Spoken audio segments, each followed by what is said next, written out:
नमस्कार, जनवार्तामध्ये आपल्या सगळ्यांचं स्वागत। सर्वप्रथम पाहूया ठळक बातम्या।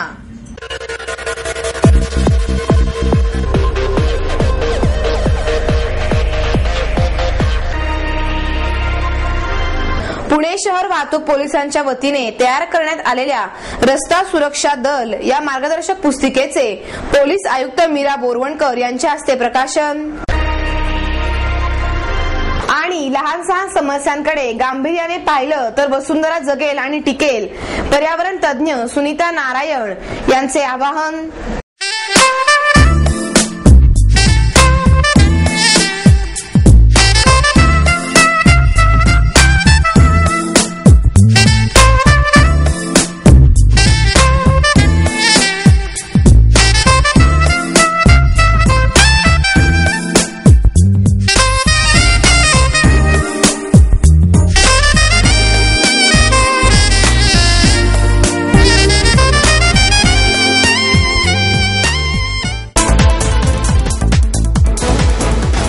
पुणे शहर वाहतूक पोलिसांच्या वतीने तयार करण्यात आलेल्या रस्ता सुरक्षा दल मार्गदर्शक पुस्तिकेचे प्रकाशन पोलीस आयुक्त मीरा बोरवणकर यांच्या हस्ते करण्यात आले।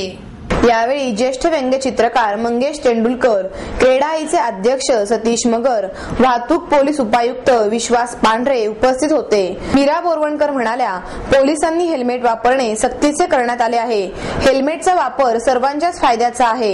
युवा पिढीला हेल्मेट वापरणे कमीपणाचे वाटते, त्यामुळे त्यांच्या सौंदर्याला बाधा येत असल्याचा गैरसमज त्यांनी करून घेतला आहे।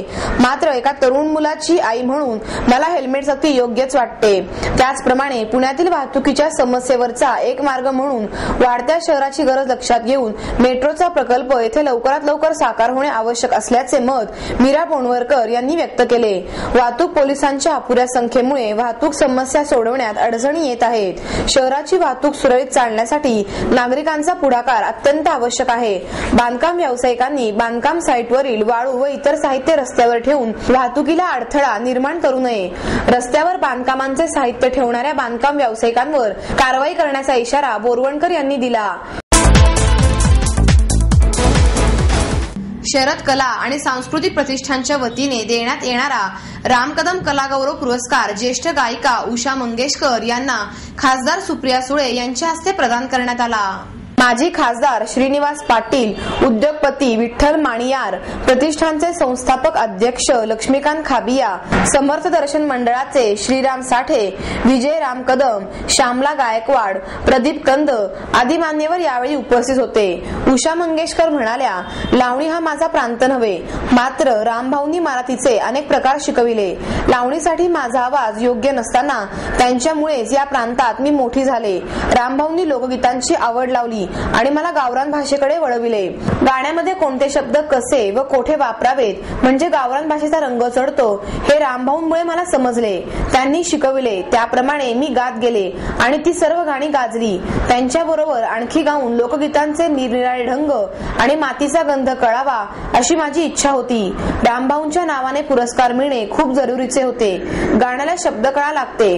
मंगेशकर घराण्यात तर गाणे पुजले आहे। उषाताईंनी मनातून उमलणारी गाणी रसिकांपर्यंत पोहोचवण्याचे काम केले असे श्रीनिवास पाटील म्हणाले। त्याच्यानंतर बराच काळ गेल्यानंतर तर मला वर्ष आठवत नाही, त्यांनी मला गायला बोलवलं दादा कोंडकेंच्या चित्रपटाला। दादा कोंडके नवीनच होते चित्रपट सृष्टीमध्ये, प्रोड्युसर म्हणून त्यांनी पहिलं पाऊल टाकलं होतं। त्यांनी मला गायला बोलवलं आणि माळ्याच्या मळ्यामध्ये कोण गं उभी हे गाणं माझ्या समोर आलं आणि काय ग सखू। त्याच्यानंतर दुसरी गाणी अन्य कलाकार गायले, मी नाही गायले। पण रामभाऊंनी मला, आज मराठी भाषेचा दिवस आहे, शुद्ध मराठी भाषेचा दिवस आहे, पण त्यांनी मला गावरान भाषेकडे वळवलं। गावरान भाषेचे मला सराव होता कारण मी कोल्हापुरात राहिले होते, तर ती शब्द बोलणं वगैरे मला सगळं कळायचं आणि मी बोलू पण शकायचे। पण गाण्यामध्ये त्या शब्दांचा कसा उपयोग करावा, गाताना ते शब्द कुठं कसे वापरल्याने त्याला तो गावरान भाषेचा रंग चढतो हे मला रामभाऊंनी शिकवलं। मी ती लहानशी गोष्ट सांगते। तुम्हावर केली मर्जी बहाल, मला शिकवलं त्यांनी, नका सोडून जाऊ रंगमहाल। मी आले तुम्हावर केली मर्जी वाहा, नका सोडून जाऊ. नाही अशात थांबा, नका म्हणू, नका सोडून जाऊ, त्याला एक जोर द्या तुम्ही. तिथं जोर दिला मी, त्या शब्दाला जो उठाव येतोय त्यांनी गाण्याला उठाव येतो आणि त्यामुळे ते समोरच्या माणसाच्या मनावर ठसतं तो शब्द. तर तसं त्यांनी मला इतक्या गोष्टी सांगितल्या, अनेक प्रकार सांगितले लावणीचे. लावणी हा प्रांत माझा नव्हे. आणि त्यांच्याकडे मी एकदा गेले होते, तुम्हाला एक रेकॉर्ड करायचं होतं, एक कॅसेट बनवायची होती. त्यावेळेस मी भेटायला गेले, मला वाटतं तेव्हा तुम्ही पण होता. त्यावेळेस त्यांनी मला बसवलं, चहा वगैरे दिला आणि मला बोलली, उषा ते तुम्हाला एक गोष्ट सांगू का, तुम्ही माझ्याकडे फार कमी गायला. म्हटलं कमी गायले? हो म्हणे, तुम्ही माझ्याकडे मी जेवढी गाणी केली त्याच्यामध्ये सगळ्यात कमी तुम्ही गायला. पण नशीब असं आहे की प्रत्येक गाणं चाललं, त्यामुळे लोकांना असं वाटतं की मी भरपूर गायले त्यांच्याकडे. फार कमी नाही गायले, बरचसं गाणी गायले, पण इतर कलाकारांच्या मानाने मी खरंच कमी गायले. आणि माझी खूप इच्छा होती की आणखी त्यांच्याकडे गावं, त्यांच्याकडनं खूप शिकायला मिळेल. निरनिराळ्या लोकगीताचे ढंग, निरनिराळ्या लोकगीतांमधनं येणारे सुरावट आणि त्याच्यामधला मातीचा रंग मला कळावा. आणि रामभोनमुळे मला लोकगीत या संगीताच्या प्रकाराची भयंकर आवड निर्माण झाली. मल्हारीची गाणी, वाघ्या मुरळीची गाणी, मग गौरीची गाणी, अनेक प्रकारची लोकगीतं त्यांनी मला शिकवली, अक्षरशः शिकवली आणि मी ती गायली. आणि जसं रुणझुणत्या पाखरा किंवा मला बघायची जेजुरी, मला बघायची जेजुरी त्यांनी सांगितलं.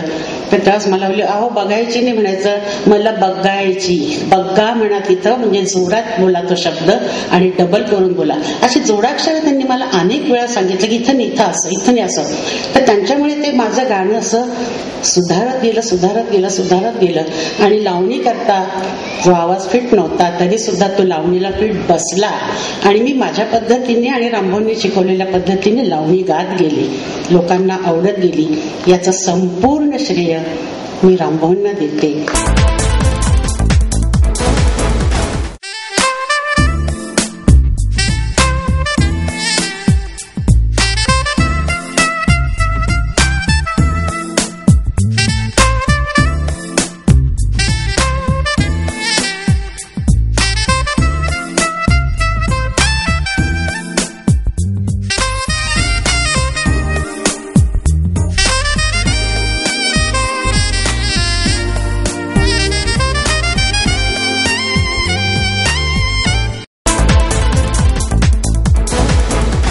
लहान सहान समस्यांकडे गांभीर्याने पाहिले तरच वसुंधरा जगेल आणि टिकेल, असे मत पर्यावरण तज्ञ सुनीता नारायण यांनी व्यक्त केले. 6व्या किर्लोस्कर वसुंधरा महोत्सवाच्या समारोपात नारायण यांना अभिनेते अनुपम खेर आणि पर्यावरण अभ्यासक डॉक्टर राजेंद्र शेंडे यांच्या हस्ते वसुंधरा सन्मान प्रदान करण्यात आला. यावेळी व्यासपीठावर सकाळचे अध्यक्ष प्रतापराव पवार, रंगकर्मी विजय मेहता, साहित्यिक नामदेव महानोर, महोत्सवाचे अध्यक्ष विजय वर्मा, संयोजक वीरेंद्र चित्राव आणि अनिरुद्ध चाऊजी उपस्थित होते. पुढे बोलताना नारायण म्हणाल्या, पर्यावरणाशी निगडीत आपल्या मनातील जुने नकारात्मक विचार प्रथम बाजूला करा. खरे तर विचार करण्याची पद्धतच बदला, ती अधिक व्यापक करा आणि पर्यावरण संरक्षणाचा ध्यास बाळगा. मनात पर्यावरणाविषयी तळमळ ठेवा. लहान सहान समस्यांकडे गांभीर्याने पहा, तरच वसुंधरा जगेल, तगेल आणि टिकेल. एकीकडे पुण्याला, न्यूयॉर्क आणि मुंबईला शांघाय करण्याची भाषा वापरली जाते, पण पर्यावरण संरक्षणासाठी फारसे कोणी पुढे येत नाही. शहरांमध्ये डिझेलच्या वाहनांचे प्रमाण वाढत आहे. नद्यांना गटारीचे स्वरूप आले आहे. या समस्यांकडे गांभीर्याने पाहण्याची आवश्यकता आहे. भारताचे खरे अर्थमंत्री प्रणव मुखर्जी नव्हे, मान्सून होय. पावसावरच आपले जीवनमान ठरवलेले असते, म्हणून पाण्याचा एक एक थेंब जपून वापरायला हवा. पाण्याचा दुरुपयोग होणार नाही याची काळजी तर घ्यायलाच हवी, असंही नारायण यांनी सांगितले. केंद्र आणि राज्य सरकारकडून राबविले जाणारे कामगार विरोधी धोरण याच्या निषेधार्थ कामगार संघटनांकडून देशव्यापी संप पुकारण्यात आला. असंघटित क्षेत्रातील सर्व कामगारांना सामाजिक सुरक्षा पुरवावी, कामगार कायद्याचे कठोर पालन करावे, तसेच कामगारांचे निष्ठूर कंत्राटीकरण, सार्वजनिक मालमत्तेची छुपी निर्गुंतवणूक, कामगारांच्या सामाजिक सुरक्षेचा सर्वनाश या सर्वांमुळे लोकांमध्ये तीव्र असंतोष निर्माण झाला आहे आणि खासगी क्षेत्रातील आउटसोर्सिंगचा विरोध अशा अनेक मागण्यांसाठी देशातील प्रमुख कामगार संघटनांसह 5000 कामगार संघटना दिवसभर संपावर गेल्या होत्या। त्यामुळे सार्वजनिक क्षेत्रातील बँका, इन्शुरन्स व्यवहार आणि पोस्ट सेवा संपावर गेल्या। स्वातंत्र्यानंतर आतापर्यंत कामगार संघटनांनी अनेक प्रकारचे बंद संप पुकारले, पण देशातील सर्वपक्षीय सर्व कामगार संघटनांनी एकत्र येऊन बंद पुकारण्याची ही पहिलीच वेळ आहे। या आंदोलनाच्या माध्यमातून इंटक, आयटक, AITU, भारतीय कामगार सेना, भारतीय मजूर संघ आणि अन्य केंद्रीय कामगार संघटना प्रथमच एकत्र आल्या आहेत। भ्रष्टाचार ही लोकांची दुहेरी लोट आहे। मामलेदार कचेरीपासून स्पेक्ट्रम आणि कॉमनवेल्थ घोटाळ्यापर्यंत भ्रष्टाचाराचे विष पसरले आहे। भांडवलदार आणि राजकारणी हे एकच होत आहेत। लोकपाल ही जादूची कांडी नाही, तोही काही काळात या भ्रष्ट व्यवस्थेचा भाग होईल। देशातील आणि देशाबाहेरील काळा पैसा पाहिला की भ्रष्टाचाराची व्याप्ती लक्षात येते। हा लोकांचा पैसा आहे आणि तो हिसकावून घेण्याचा लोकांना पूर्ण अधिकार आहे।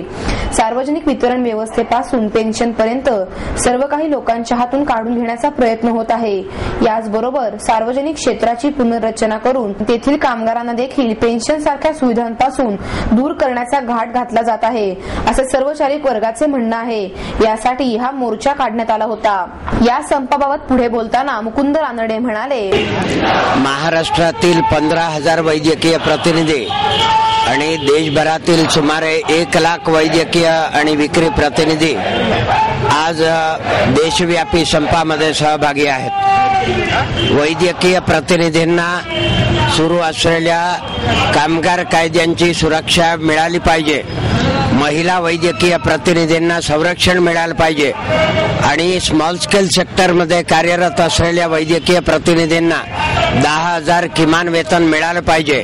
या सर्व मागण्यांसाठी आपण संपामध्ये उतरलेलो आहोत। महाराष्ट्रातील MSMRA, Maharashtra sales and medical representative association ही C2 संलग्न संघटना असून महाराष्ट्रातील अनुचित कामगार प्रथा प्रतिबंध कायदा याचं उल्लंघन करून अनेक मालक वर्ग वैद्यकीय प्रतिनिधींवरती दडपशाही करतात। याचाही निषेध आज आपण संपाच्या माध्यमातून केलेला आहे। तसेच BSNL महाराष्ट्र परिमंडळाचे अध्यक्ष नागेश कुमार नलावडे म्हणाले, आजचा जो संप आहे सार्वत्रिक संप हा संपूर्ण पब्लिक सेक्टर आणि केंद्र सरकारचे जे उद्योग आहेत त्या प्रॉफिट उद्योगाला खासगीकरणाच्या माध्यमातून विकण्याचा जो घाट घातलेला आहे त्याच्या विरोधात हा संप आहे। या संपामध्ये जे कॅज्युअल लेबर आहेत किंवा जे कंत्राटी कामगार आहेत त्या कंत्राटी कामगारांना किमान वेतन मिळालं पाहिजे, त्यांना संरक्षण मिळालं पाहिजे। त्याचप्रमाणे BSNL मध्ये खासगीकरणाच्या नावाखाली जो उद्योग बंद करण्याचा व्यवसाय चाललेला आहे तो थांबला पाहिजे। केंद्र सरकारने कामगार विरोधी धोरणं जी आहेत ही धोरणं बदलली पाहिजेत आणि कामगारांना पूरक अशी धोरणं अवलंबवली पाहिजे। कुठल्याही वर्ल्ड बँकेच्या माध्यमातून किंवा WTOच्या माध्यमातून या देशातील उद्योग डळमळीत न करता त्याला सक्षम करण्याची गरज आहे, त्याला आर्थिक मदत देण्याची गरज आहे। केवळ खासगी कंपन्यांनाच सहाय्य न करता सरकारी उद्योगांनाही सहाय्य केलं गेलं पाहिजे अशी भूमिका BSNL एम्प्लॉईज युनियनची आहे। पेन्शनची सुरक्षितता आणि वेतनाची हमी, त्याचप्रमाणे उद्योगाची भरभराट आणि सर्वात चांगला उद्योग, सर्व चिपर उद्योग देण्याची सुविधा केवळ सरकारी उद्योगच करू शकतं आणि जनतेची लूट थांबवू शकतं। त्यामुळे BSNL एम्प्लॉईज युनियन आजच्या संपामध्ये सक्रियपणे उतरलेली आहे। यामध्ये सर्व नॉन एक्झिक्युटिव्ह कर्मचारी आणि एक्झिक्युटिव्ह मधल्या काही कर्मचारी संपामध्ये सहभागी आहेत। केवळ आर्थिक संपन्नताच प्रगती नसून विद्यार्थ्यांना मूल्य शिक्षणाबरोबर व्यावहारिक धडे देणेही गरजेचे आहे, असे मत ज्येष्ठ संगणक तज्ञ विजय भटकर यांनी व्यक्त केले। सुमेरू प्रकाशनच्या वतीने राजा आणि रेणू दांडेकर यांच्या आयुष्यावरील लेखिका सुरेखा शहा यांनी लिहिलेल्या पाषाण पालवी या चरित्र कादंबरीचे प्रकाशन डॉक्टर विजय भटकर यांच्या हस्ते करण्यात आले। यावेळी माजी केंद्रीय मंत्री मोहन धारिया, डॉक्टर शैलेश गुजर, डॉक्टर सागर देशपांडे यावेळी उपस्थित होते। डॉक्टर भटकर म्हणाले, हिंदुस्थान हा खेड्यांचा देश आहे, मात्र सध्याचे झपाट्याने वाढत चाललेले शहरीकरण बघता खेड्यातील शिक्षण, आरोग्य आणि रोजगाराच्या बिकट समस्या या दिवसेंदिवस वाढत आहेत। शेतकऱ्यांच्या आत्महत्या आणि बेरोजगारीमुळे दरवर्षी हजारो लोक खेड्यातून शहराकडे स्थलांतरित होतात। आपण शहरांच्या विकासावरून देश महासत्ता होण्याचे स्वप्न बघतो, मात्र देशातील प्रत्येक खेड्याचा विकास झाला तरच ते शक्य आहे। ज्येष्ठ समाजसेवक राजा आणि रेणू दांडेकर यांच्यासारख्या दाम्पत्याने अखंड त्यागाने कोकणातील चिखलगाव सारख्या खेड्यातील मुलामुलींना व्यावहारिक शिक्षण देण्यासारखे काम केले आहे। डॉक्टर मोहन धारिया म्हणाले, खेड्यांच्या तुलनेत शहरीकरणाच्या विकासाकडे साफ दुर्लक्ष होत आहे। खेड्यातील नागरिक शिक्षण आणि रोजगारासाठी शहरात जातात आणि आपल्या गावाला विसरतात। येत्या काळात गावकरी गावात परत येतील या दृष्टीने खेड्यांचा विकास झाला पाहिजे, असेही त्यांनी नमूद केले।